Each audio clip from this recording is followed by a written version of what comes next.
Hello friends, जय Shri Krishna and Radhe Radhe. कैसे हो आप लोग? आई होप आप सब बहुत अच्छे होंगे। ठाकुर जी ठाकुरानी जी की सेवा में व्यस्त होंगे। तो कैसे हो आप लोग? आई होप आप सब बहुत अच्छे हैं। तो चलिए शुरू करते हैं आज की वीडियो को। आज की इस वीडियो में बताने वाला हूँ अधिक मास की एकादशी में भगवान श्री हरि विष्णु का, माता लक्ष्मी का पूजन कैसे करना है।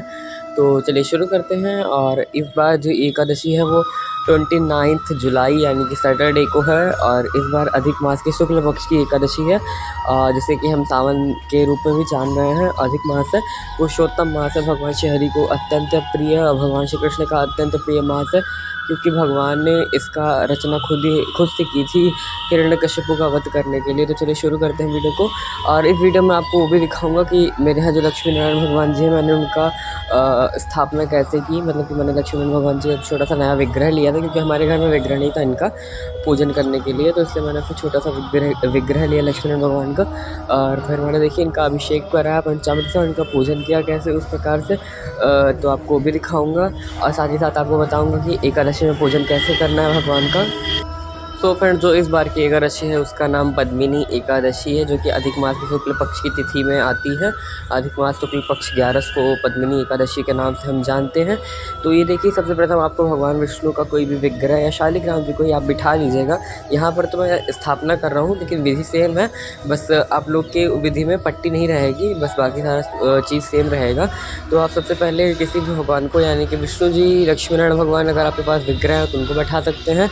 कोई अगर नहीं है, सबसे बढ़िया आप शालिग्राम जी को बैठा लीजिएगा। वो साक्षात नारायण ही हैं। वो साक्षात, उनसे बड़े नारायण कोई नहीं है, क्योंकि उनमें साक्षात नारायण बसते हैं। और नर्मदेश्वर शिवलिंग में साक्षात भगवान श्री शिव बसते हैं, इसीलिए तो आप लोग चाहे तो उनको बिठा सकते हैं। अगर वो भी नहीं है तो आप लड्डू गोपाल को बिठा लीजिएगा पूजन करने के लिए।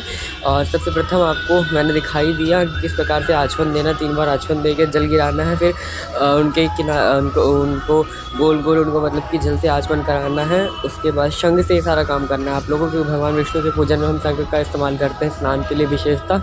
और उसके बाद पंचामृत से स्नान कराना है आपको। पंचामृत में सबसे पहले आपको दूध से स्नान कराना है, फिर दही से कराना है, फिर शहद से, फिर घी से। उसके बाद बूरा हो तो बूरा से करा सकते हैं। अगर बूरा नहीं है तो आप लोग चीनी से स्नान करा दीजिएगा, लेकिन चीनी भगवान के श्री अंग में मलिएगा नहीं, क्योंकि वो भगवान को गड़ेगी, इसीलिए।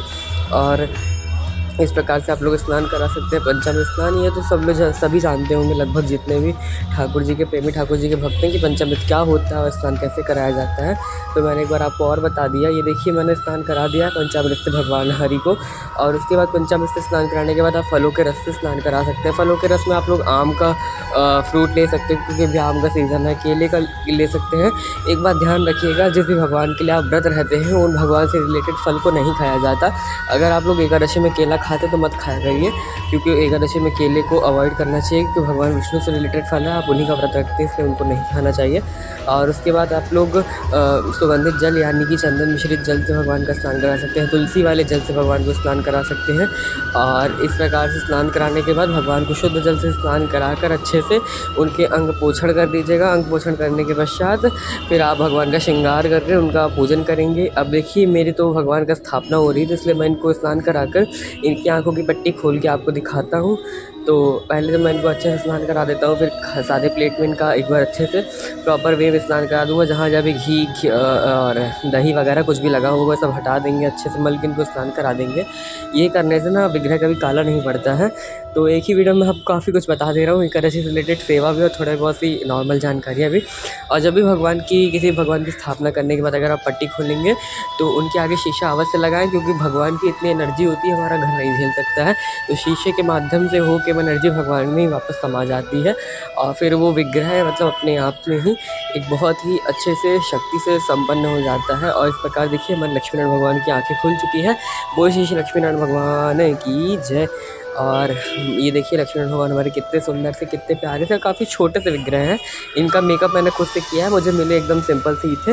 वो तो फोटो में आपको नहीं दिखा पाया, लेकिन अभी आपको दिखा रहा हूँ। चलिए मैं पूजन करके दिखाता हूँ कैसे होता है। सो फ्रेंड्स, पद्मिनी एकादशी हमारी 3 साल में एक बार पड़ने वाली, तो आप लोग इसमें चाहें तो कलश भी रख सकते हैं। मैंने कलश नहीं रखा, मैं आपको वैसे ही पूजन करके दिखा रहा हूँ।